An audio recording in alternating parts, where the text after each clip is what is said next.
चलिए भाई, तो शुरू करते हैं। आपको इसके पहले पूरा आसान टॉपिक नोमेनक्लेचर पूरा कंप्लीट कराया गया था, है ना? तो आज की क्लास में हम लोग शुरू करने वाले हैं जिसका नाम है आइसोमरिज्म। क्या शुरू करेंगे? आइसोमरिज्म। आइसोमरिज्म को पूरा, चलिए तो भाई शुरू करते हैं। आइसोमरिज्म, ठीक है। तो आइसोमरिज्म किसको बोलते हैं? सबसे पहली बात ये होगी कि आइसोमरिज्म किसको बोलते हैं? जिसका मोलिक्यूलर फॉर्मूला सेम होना चाहिए। आइसोमरिज्म किसको बोलते हैं भाई? जिसका मोलिक्यूलर फॉर्मूला क्या होना चाहिए? सेम होना चाहिए। ऐसे कंपाउंड जिनका मोलिक्यूलर फॉर्मूला सेम है, मोलिक्यूलर फॉर्मूला तो सेम होना चाहिए। अच्छा, क्या जिनका मोलिकुलर फॉर्मूला सेम है वो कंपाउंड हमेशा सिमिलर होते हैं क्या भाई? नहीं। तो थोड़ा सा ध्यान दीजिएगा। आइसोमरिज्म में पहली कंडीशन ये है कि उसका मोलिकुलर फॉर्मूला सेम होना चाहिए। क्या आप समझ पा रहे हैं? अच्छा, मान लो दो कंपाउंड है और दोनों का मोलिकुलर फॉर्मूला डिफरेंट है तो वो आइसोमर्स नहीं होगा। आइसोमर्स का पहला ही कंडीशन है कि उसका मोलिकुलर फॉर्मूला क्या होना चाहिए? सेम होना चाहिए। जैसे आप लोग एक एग्जांपल से देखिए भाई, अगर मान लो यहां में लिखा है CH3 C double bond O CH3, और यहां में देखेंगे CH3 CH2 C double bond OH। Clear है ना? अब मुझे बताइए इसमें कितने करीना है भाई? 3। कितने हाइड्रोजन है बताइए? 6। और कितना धोखेबाज है? ऑक्सीजन को बोला गया था धोखेबाज, है ना? तो 2। बोलो क्लियर है ना भाई? और इसमें भी देखिए, इसमें भी कितनी करीना है? 3। हाइड्रोजन कितने होंगे? 6। और ऑक्सीजन कितना है? 2। क्या मुझे बताइए ये दोनों कंपाउंड जो लिखा गया है, क्या दोनों का मोलिकुलर फॉर्मूला सेम है कि नहीं है? लेकिन क्या ये दोनों कंपाउंड सेम है या अलग है? ये दोनों कंपाउंड अलग है। क्या आप समझ पा रहे हैं भाई? तो ऐसा जरूरी नहीं है कि जिसका मोलिकुलर फॉर्मूला सेम होगा वो कंपाउंड हमेशा सेम ही होंगे। क्या आप समझ पा रहे हैं? तो ऐसे कंपाउंड जिनका मोलिकुलर फॉर्मूला सेम है फिर भी वो कंपाउंड क्या होते हैं? अलग होते हैं। समझ पा रहे हैं आप लोग? जैसे इसका डिफिनेशन समझाने से पहले मैं इसका डिफिनेशन को आपको फिल कराता हूं। देखिए, मान लो बहुत बहुत साल पहले कोई साइंटिस्ट आइसोमरिज्म पढ़ना जरूरी क्यों है? क्लियर है ना भाई? तो इसके पीछे उन्होंने 2 साल पहले, 200 साल पहले इसके बारे में स्टडी कर रहे होंगे। तो उन्होंने क्या लिया भाई? यहां में एक बाल्टी ले लिया भाई, बाल्टी। ठीक है, समझ पा रहे हैं? और यहाँ में भी एक बाल्टी है भाई, आप ऐसे समझेंगे बुकेट है, और उसमें ये कंपाउंड है जिसका दोनों का मोलिकुलर फॉर्मूला क्या है? सेम है। एक बार इस बाल्टी में इस कंपाउंड को डाल दिया गया और ये दूसरा बाल्टी में इस कंपाउंड को डाल दिया गया। क्या आप समझ पा रहे हैं भाई? एक बार इस कंपाउंड को इसमें डाल दिया गया और ये वाला कंपाउंड को एक बार इस बाल्टी में डाल दिया गया। उसके बाद देखा गया, अच्छा आप थोड़ा सा ध्यान दो, मान लो ये आपने क्या कर दिया, CH3CO इसको आपने इसके अंदर में डाल दिया और इसको आप इस बाल्टी के अंदर में डाल दिए, ठीक है? और आपने इसमें हाथ डाले भाई, ठीक है? समझ पा रहे हैं ना भाई? जैसे ही आपने हाथ डाला और हाथ निकाला तो चारों तरफ फ्रूटी स्मेल हो गई। किसकी स्मेल हो गई? फ्रूटी। फ्रूटी स्मेल होता है, ये है एस्टर। क्या है बोलिए? एस्टर। और एस्टर का स्मेल फ्रूटी स्मेल होता है। कैसा स्मेल होता है? फ्रूटी स्मेल होता है। क्या समझ पा रहे हैं? तो आपने इसमें हाथ डाला और हाथ निकाला तो चारों तरफ स्मेल किसका तरह, किसका जैसा हो गया भाई? फ्रूटी स्मेल हो गया। समझ पा रहे हैं ना भाई? लेकिन आपने इस बार इसमें हाथ डाला और हाथ निकाला, पता चला हाथ तो निकल गया लेकिन उंगली ही नहीं निकल पाए भाई, क्योंकि ये एसिड है और ये एसिड हाथ के साथ में रिएक्शन कर लेगा भाई। क्या आप समझ पा रहे हैं ना भाई? तो जब आप हाथ इसमें डाल रहे थे तो ये क्या हुआ? ये सोल्यूशन हाथ के साथ में रिएक्शन कर लिया, पता चला हाथ ही बर्बाद हो गया। क्या आप समझ पा रहे हैं? फिर साइंटिस्ट ने क्या सोचा, दूसरा हाथ डाल के देखते हैं भाई। दूसरा हाथ भी डाला, पता चला हाथ ही नहीं निकल पाया। क्यों? अरे भाई वो डिपेंड करता है कि एसिड कौन सा है। मतलब ये वाला सोल्यूशन हाथ के साथ भी रिएक्शन कर रहा था। समझ पा रहे हैं ना? तो इसके बगल में जो साइंटिस्ट इस चीज को ऑब्जर्व कर रहा था उन्होंने क्या देखा कि ऐसे कंपाउंड जिनका मोलिकुलर फॉर्मूला तो सेम है लेकिन वो कंपाउंड कभी भी सेम नहीं हो सकते हैं। क्या आप समझ पा रहे हैं? अच्छा, दोनों में डिफरेंस क्या है? कि ये सोल्यूशन हाथ के साथ रिएक्शन कर रहा है लेकिन ये हाथ के साथ रिएक्शन नहीं कर रहा है, लेकिन दोनों का मोलिकुलर फॉर्मूला सेम है। अरे भाई, जो रिएक्शन करने वाली प्रॉपर्टीज होती है वो कौन सी प्रॉपर्टीज होती है? Chemical properties. क्या होती है भाई? Chemical properties. आप मुझे बताइए, क्या दोनों का मोलिकुलर फॉर्मूला सेम है, लेकिन बताओ क्या दोनों का केमिकल प्रॉपर्टीज सेम है या डिफरेंट है? डिफरेंट है भाई। दोनों का केमिकल प्रॉपर्टीज क्या है? डिफरेंट। एक तो रिएक्शन कर रहा है, दूसरा रिएक्शन नहीं कर रहा है। ध्यान दीजिएगा, देखा इसको बोला जाता है एस्टर। क्या बोला जाता है? एस्टर। और इसको क्या बोलते हैं? Carboxylic acid. इसकी मेल्टिंग पॉइंट बॉइलिंग पॉइंट अलग होती है और इसकी मेल्टिंग एंड बॉइलिंग पॉइंट अलग होती है। और मेल्टिंग पॉइंट बॉइलिंग पॉइंट का अलग होना मतलब वो फिजिकल प्रॉपर्टी है। कौन सी प्रॉपर्टी है भाई? फिजिकल प्रॉपर्टीज है। बताओ क्या ये दोनों कंपाउंड का मोलिकुलर फॉर्मूला तो सेम है, लेकिन क्या इसका फिजिकल प्रॉपर्टी सेम है या डिफरेंट है? डिफरेंट है। क्या इसका केमिकल प्रॉपर्टी डिफरेंट है कि सेम है? डिफरेंट। अरे भाई केमिकल प्रॉपर्टीज मतलब रिएक्शन करने वाली प्रॉपर्टीज। क्या आप समझ पा रहे हैं ना भाई? जो रिएक्शन होता है वो केमिकल प्रॉपर्टीज होती है और जिसका मेल्टिंग पॉइंट बॉइलिंग पॉइंट अलग अलग होता है वो उसकी फिजिकल प्रॉपर्टीज होती है। आप मुझे बताइए, एसिड का मेल्टिंग एंड बॉइलिंग पॉइंट अलग होता है, एस्टर का एमपीबीपी अलग होता है, मतलब दोनों का मेल्टिंग एंड बॉइलिंग पॉइंट अलग है, मतलब दोनों की फिजिकल प्रॉपर्टीज अलग है। लेकिन ये हाथ के साथ रिएक्शन नहीं कर रहा है और ये हाथ के साथ में रिएक्शन कर रहा है, इसका मतलब दोनों का केमिकल प्रॉपर्टीज भी डिफरेंट है। कहने का मतलब क्या है? आइसोमरिज्म उसको बोलते हैं, आइसोमरिज्म उसको बोलते हैं जिसका मोलिकुलर फॉर्मूला क्या होना चाहिए भाई? सेम होना चाहिए, लेकिन क्या डिफरेंट होना चाहिए बताइए? अरे भाई उसका फिजिकल और केमिकल प्रॉपर्टीज डिफरेंट होना चाहिए। तो ऐसे टाइप के कंपाउंड को बोलते क्या है? आइसोमरिज्म। आइसोमर्स बोलते हैं और उस फेनोमेनन का नाम क्या होता है? आइसोमरिज्म। क्या आप समझ पा रहे हैं भाई? अरे वो समझा नहीं समझा? थोड़ा रिस्पॉन्स करना है, अभी कॉपी नहीं करना भाई, थोड़ा सा ध्यान दीजिएगा। जैसे अगर हम बात करें, जैसे मान लो यहाँ में लिखा गया है, बताइए ये कंपाउंड लिखा गया है और यहाँ में ध्यान दीजिएगा और ऐसे लिखा गया है। और आप मुझे बताइए इसमें कितने करीना दिखाई दे रही हैं? 2। और बताइए कितने भिखारी दिखाई दे रहे हैं? 6। और एक धोखेबाज है। और दोनों कंपाउंड में देखेंगे तो सिमिलर होगा भाई, इसमें भी कार्बन 2 है और हाइड्रोजन 6 है और एक ऑक्सीजन है। क्या समझ पा रहे हैं? बताओ दोनों कंपाउंड का मोलिकुलर फॉर्मूला सेम है कि नहीं है? सेम है। क्या ये दोनों कंपाउंड सेम है या अलग है? अलग है। ये क्या लिखा गया है? अरे भाई ये तो ईथर है और ये क्या है? ये तो एल्कोहल है। क्या आप समझ पा रहे हैं भाई? दोनों का मोलिकुलर फॉर्मूला सेम है लेकिन दोनों कंपाउंड अलग है। अगर हम बात करें भाई, अगर इस एल्कोहल में सोडियम डाल दिया जाए तो रिएक्शन हो जाता है, लेकिन ईथर में अगर आप सोडियम के साथ में सोडियम डालेंगे तो एथर सोडियम के साथ रिएक्शन नहीं करता। अरे भाई एक तो रिएक्शन नहीं करता, दूसरा तो रिएक्शन करता है। दोनों की डिफरेंट क्या है भाई? दोनों की केमिकल प्रॉपर्टीज अलग है। क्या आप समझ पा रहे हैं? अरे भाई रिएक्शन करने वाली प्रॉपर्टीज केमिकल प्रॉपर्टीज होती है। क्या आप समझ पा रहे हैं भाई? क्या बताओ दोनों का केमिकल प्रॉपर्टीज सेम है डिफरेंट है? थोड़ा आवाज करके बोलिए, डिफरेंट है सेम है? डिफरेंट है, क्योंकि ये तो रिएक्शन करता है और ये रिएक्शन नहीं करता, मतलब दोनों का केमिकल प्रॉपर्टीज डिफरेंट है। अल्कोहल का मेल्टिंग एंड बॉइलिंग पॉइंट अलग होता है, ईथर का मेल्टिंग एंड बॉइलिंग पॉइंट अलग होता है, इसका मतलब उसकी फिजिकल प्रॉपर्टीज भी डिफरेंट है। तो अगर आपसे पूछा जाए कि बताइए आइसोमरिज्म किसको बोलते हैं, तो आप क्या बताएंगे? आइसोमरिज्म किसको बोलते हैं भाई? आइसोमरिज्म के लिए क्या बताओ? ऐसे कंपाउंड जिसका मोलिकुलर फॉर्मूला क्या होना चाहिए भाई? सेम होना चाहिए, लेकिन जिनकी केमिकल प्रॉपर्टीज कैसी होनी चाहिए भाई? डिफरेंट होनी चाहिए। या उनका फिजिकल प्रॉपर्टीज भी कैसा होना चाहिए? डिफरेंट होना चाहिए। ऐसे टाइप के कंपाउंड को क्या बोला जाता है? आइसोमर्स। और उस फेनोमेनन का नाम क्या होता है? आइसोमरिज्म। क्या आप तो समझ पा रहे होंगे?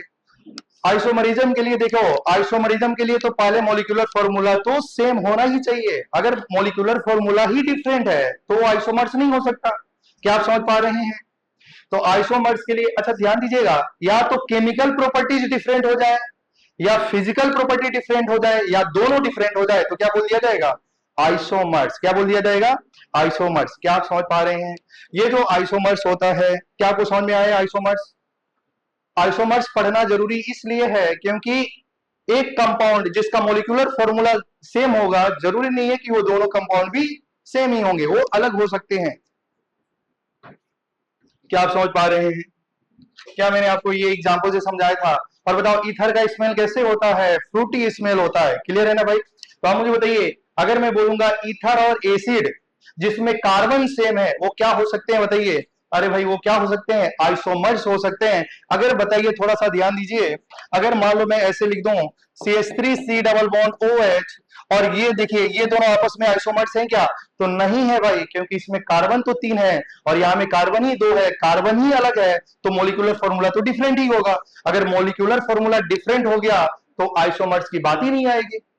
अरे भाई आइसोमर्स की बात तब आएगी जब फॉर्मूला, मोलिकुलर फॉर्मूला क्या होना चाहिए, सेम। क्या आप समझ पा रहे होंगे भाई? हाँ ठीक है। तो मुझे लग रहा है कि यहां तक समझ पा रहे होंगे आप लोग, क्योंकि दोनों का रिएक्शन करने की प्रॉपर्टीज अलग अलग है। एक तो हाथ को भी नहीं छोड़ रहा है, कौन? एसिड। डिपेंड करता है कि कौन सा एसिड है, स्ट्रॉन्ग होगा तो और डेंजरस होगा। क्या आप समझ पा रहे होंगे? उसके बाद आपने ईथर को भी देखा, ईथर में सोडियम डालेंगे रिएक्शन नहीं होगा, अल्कोहल में सोडियम डालेंगे रिएक्शन हो जाएगा। मतलब दोनों का प्रॉपर्टीज अलग अलग है, तो उसको हम लोग क्या बोल देते हैं, आइसोमर्स। और उस फेनोमेनन का नाम क्या होता है, आइसोमरिज्म। क्या आप समझ पा रहे हैं? तो हेडिंग में लिखिए isomerism.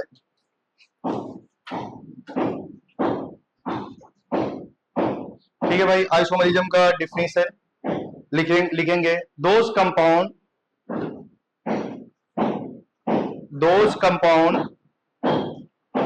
which have same molecular formula, those compound which have same molecular formula, those compound which have same molecular formula but having different physical or chemical properties,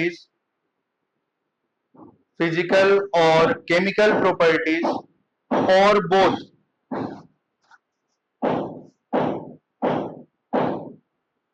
are known as isomers,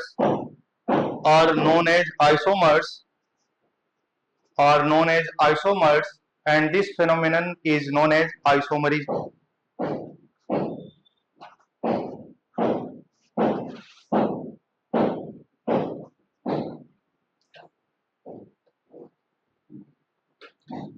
क्या आप समझ पा रहे हैं भाई? तो isomerism का definition तो आपको समझ में आ गया है। अब मुझे बताइए आइसोमरिज्म में क्या क्या सेम होता है भाई? आइसोमरिज्म का तो यही डिफिनीशन है जो यहाँ पे लिखा गया है।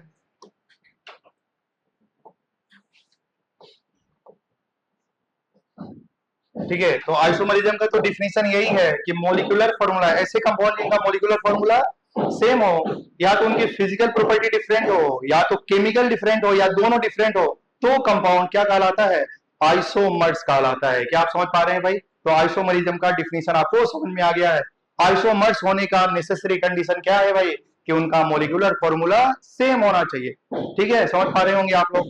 और भाई क्या समझ में आ रही है? आगे बढ़ते हैं। और देखिए इस आइसोमरिज्म को क्लासिफाइड किया गया। अरे भाई देखिए आइसोमरिज्म बहुत बड़ा टॉपिक है भाई, अगर इसको ही पढ़ाया जाए तो जितना ऑर्गेनिक केमिस्ट्री पढ़ाने में समय लगेगा, आइसोमरिज्म को भी पढ़ाने में उतना ही समय लगता है। लेकिन हम लोग वो टॉपिक पढ़ेंगे जो हमारा नीट ओरिएंटेड होता है, जो नीट में आता है, जो सिलेक्टिव बातें हैं, वो सारी चीजें आपको पूरा बेहतरीन तरीका से कवर कराई जाएंगे। ध्यान दीजिएगा। तो अगर हम बात करें आइसोमरिज्म, तो इस आइसोमरिज्म को दो पार्ट में क्लासिफाइड करेंगे। एक का नाम होता है स्ट्रक्चरल आइसोमरिज्म। क्या नाम होता है भाई? स्ट्रक्चरल, क्या नाम होता है? Structural isomerism. Structural isomerism. और दूसरा का नाम होता है स्टीरियो आइसोमरिज्म।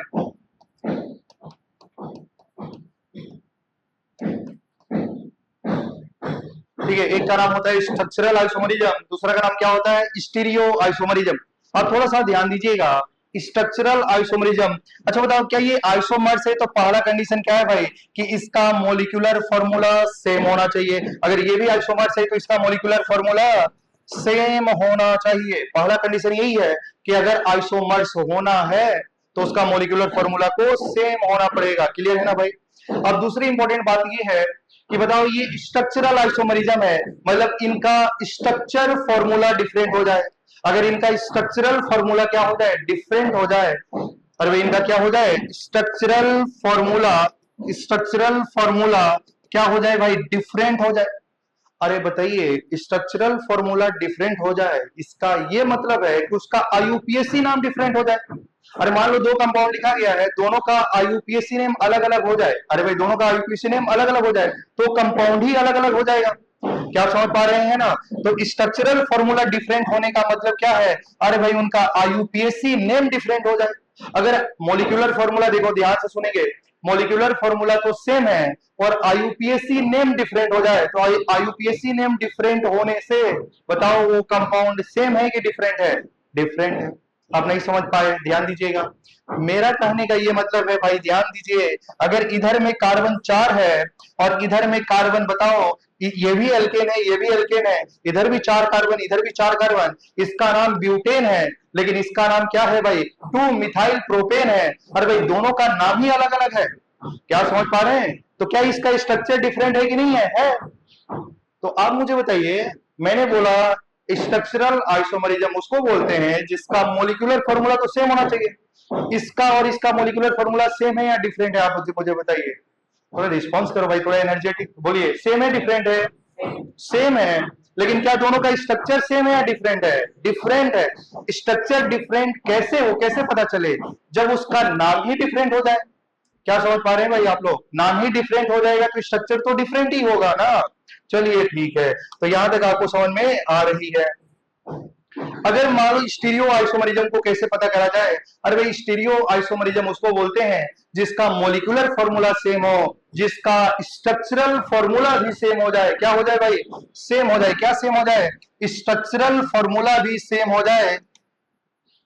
स्ट्रक्चरल फॉर्मूला भी सेम हो जाए। ध्यान से सुनिए, स्टीरियो आइसोमरिज्म में ध्यान से सुनो। पहले मैंने बोला कि आइसोमरिज्म 2 प्रकार का होता है, और पहला तो स्ट्रक्चरल होता है, दूसरा स्टीरियो होता है। अगर मॉलिक्यूलर फॉर्मूला सेम है और स्ट्रक्चरल फॉर्मूला डिफरेंट हो जाए तो क्या पढ़ेंगे आप लोग? Structural isomerism. लेकिन मॉलिक्यूलर फॉर्मूला भी सेम हो जाए और स्ट्रक्चरल फॉर्मूला भी सेम हो जाए तो क्या नाम हो जाएगा? Stereo isomerism. अरे भाई तुम सोच रहा होगा कि स्टीरियो आइसोमरिज्म में तो मॉलिक्यूलर फॉर्मूला भी सेम है और स्ट्रक्चरल फॉर्मूला भी सेम है, तो डिफरेंट क्या है भाई? अरे भाई डिफरेंट एटम का अरेंजमेंट है। क्या डिफरेंट है? यहां में क्या हो जाएगा? अरेंजमेंट ऑफ, यहां में हो जाएगा भाई डिफरेंट अरेंजमेंट ऑफ एटम या मॉलिक्यूल, एटम और मॉलिक्यूल इन 3D। अरे भाई 3D स्पेस में एटम या मॉलिक्यूल का अरेंजमेंट क्या हो जाए? डिफरेंट हो जाए तो नाम क्या हो जाएगा? स्टीरियो। बोलिए क्या नाम हो जाएगा? स्टीरियो हो जाएगा। अरे भाई ध्यान दीजिए, अभी कॉपी कुछ नहीं मत करो भाई, ध्यान से सुनेंगे। स्ट्रक्चरल आइसोमरिज्म किसको बोलते हैं? जिसका मॉलिक्यूलर फॉर्मूला सेम होना चाहिए, जिनका स्ट्रक्चरल फॉर्मूला डिफरेंट होना चाहिए। स्ट्रक्चरल फॉर्मूला डिफरेंट होगा इसका मतलब उसका आईयूपीएसी नेम भी डिफरेंट होना चाहिए। स्ट्रक्चरल फॉर्मूला, स्ट्रक्चरल आइसोमरिज्म बहुत प्रकार के, क्या मैं ज्यादा स्पीड पढ़ा रहा हूँ क्या? अब थोड़ा धीरे धीरे पढ़ाया जाएगा। स्ट्रक्चरल आइसोमरिज्म कितने प्रकार के होते हैं? बहुत सारा टाइप के होते हैं। कौन कौन सा होता है भाई? Functional isomerism. क्या होता है बताइए? Functional isomerism. ठीक है, फंक्शनल आइसोमरिज्म के बाद क्या होता है भाई?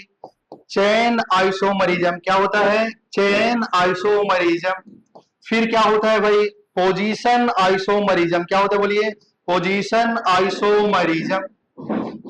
ठीक है, पोजीशन आइसोमरिज्म के बाद क्या होता है? मेटामरिज्म। क्या होता है बोलिए? मेटामरिज्म। मेटामरिज्म के बाद क्या होता है? Ring chain isomerism. क्या होता है बोलिए? Ring chain isomerism. इसके बाद क्या होता है? इसके बाद होता है टोटोमरिज्म। क्या नाम होता है? टोटोमरिज्म।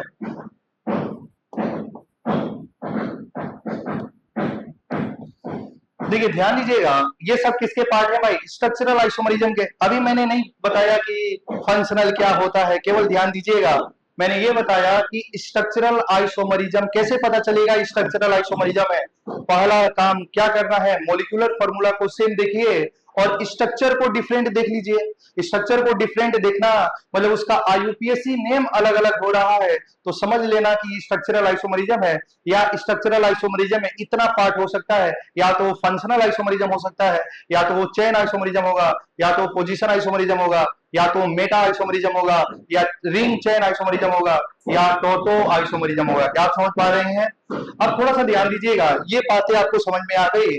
लेकिन ऐसे कंपाउंड जिनका मॉलिक्यूलर फॉर्मूला भी सेम है और जिनका स्ट्रक्चरल फॉर्मूला भी सेम है, समझ पा रहे हैं, लेकिन उनका एटम का अरेंजमेंट 3D स्पेस में क्या हो गया भाई? डिफरेंट हो गया, तो नाम क्या हो जाता है?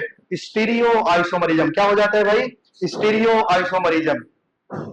जैसे कि आप लोग सोच रहे होंगे ये कैसे हो गया? अरे भाई एक एग्जांपल से समझिए, ध्यान दीजिए इधर। अरे समझेंगे, आराम से कॉपी करने का मौका दिया जाएगा। इधर देखिए बोर्ड पे भाई, अगर मान लो कहीं ऐसा लिखा गया है,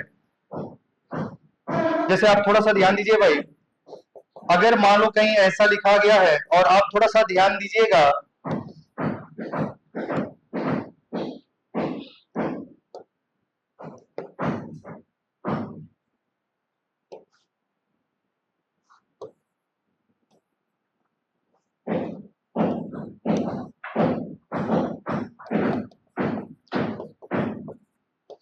जैसे भाई आप थोड़ा देखो, मैंने क्या बोला कि जब मॉलिक्यूलर फॉर्मूला भी सेम हो जाए, क्या आप लोग ध्यान दे रहे हैं भाई? क्या इस कंपाउंड में बताइए कितने करीना दिखाई दे रही है आपको? 3 या 4? 4। क्या इसमें कार्बन है? 4। हाइड्रोजन कितना है बोलिए? 3 3 6 2 8। कितने हाइड्रोजन है भाई? 8। क्या बताओ दोनों का मॉलिक्यूलर फॉर्मूला सेम है? क्या दोनों का स्ट्रक्चरल फॉर्मूला सेम है? अरे जिसका मॉलिक्यूलर फॉर्मूला सेम है और स्ट्रक्चरल फॉर्मूला सेम का मतलब क्या? उसका आईयूपीएसी नेम सेम होना चाहिए। और आप मुझे बताइए, इसका नाम जब लिखते हैं तो बताओ इसका नाम क्या लिखते हैं? ब्यूट टू इन। क्या नाम लिखते हैं भाई? ब्यूट टू इन। यही तो नाम है ना इसका, ब्यूट टू इन। आप मुझे बताइए इसका नाम क्या लिखा जाएगा? अरे भाई इसका भी नाम तो वही लिखा जाएगा, ब्यूट टू इन। क्या बताओ दोनों का फॉर्मूला तो सेम है, लेकिन दोनों का आईयूपीएसी नेम भी सेम है, मतलब दोनों कंपाउंड तो सेम है, लेकिन दोनों का 3D अरेंजमेंट में स्ट्रक्चर अलग अलग है। यहां में देखिए, यहां में देखेंगे भाई, यहां में देखेंगे कि दोनों CH3 ग्रुप सेम साइड में है। क्या आप समझ पा रहे हैं? लेकिन यहां में देखेंगे कि दोनों CH3 ग्रुप अपोजिट साइड में है। क्या आप समझ पा रहे हैं? मैंने बोला था ना, different arrangement of atom, atom या molecule in 3D space. 3D में उसका एटम का अरेंजमेंट अलग अलग है। डिफरेंट है सेम है? डिफरेंट है। इसको बोला जाता है सेम साइड है तो सिस और अपोजिट साइड है तो ट्रांस। दोनों अलग अलग है, अरेंजमेंट अलग अलग है, इसलिए ये कौन सा आइसोमरिज्म होगा? स्टीरियो आइसोमरिज्म होगा। क्या नाम होगा? Stereo isomerism. क्या आप समझ पा रहे भाई?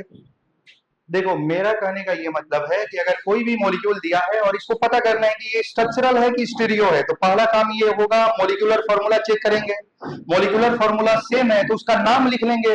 अगर नाम डिफरेंट हो गया तो कंपाउंड डिफरेंट होगा। अगर नाम भी सेम हो गया तो उसका क्या देख लेना है भाई? तब अगर देखो ध्यान से सुनेंगे, मॉलिक्यूलर फॉर्मूला सेम, नाम भी सेम, तो समझ लेना कि वो कौन सा आइसोमरिज्म है? स्टीरियो। नाम मॉलिक्यूलर फॉर्मूला सेम, नाम ही डिफरेंट हो गया तो क्या हो जाएगा? स्ट्रक्चरल। क्या आप समझ पा रहे हैं? और स्ट्रक्चरल में इतना सारा पार्ट आ जाएगा। और स्टीरियो आइसोमरिज्म भी फर्दर दो प्रकार का होता है, कन्फिग्रेशनल, कन्फॉर्मेशनल। ठीक है, पहले कॉपी करिए इसको। क्या कॉपी हो चुका है क्या? ठीक है, कॉपी हो चुका होगा भाई, ध्यान दीजिएगा। अगर हम बात करें स्टीरियो आइसोमरिज्म की,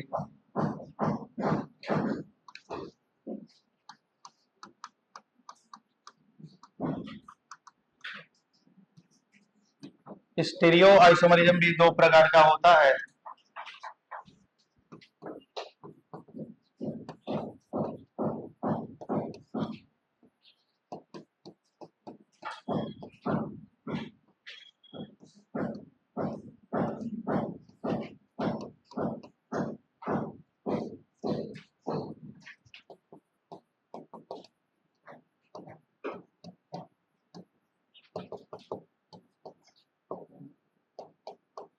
क्या आप समझ पा रहे हैं? जो स्टीरियो आइसोमरिज्म होता है भाई, वो भी दो प्रकार का होता है। एक का नाम है कन्फिग्रेशनल और दूसरा का नाम है कन्फॉर्मेशनल आइसोमरिज्म। ठीक है, तो कन्फिग्रेशनल आइसोमरिज्म में भाई दो प्रकार का होता है, एक होता है जीआई, दूसरा होता है ओआई।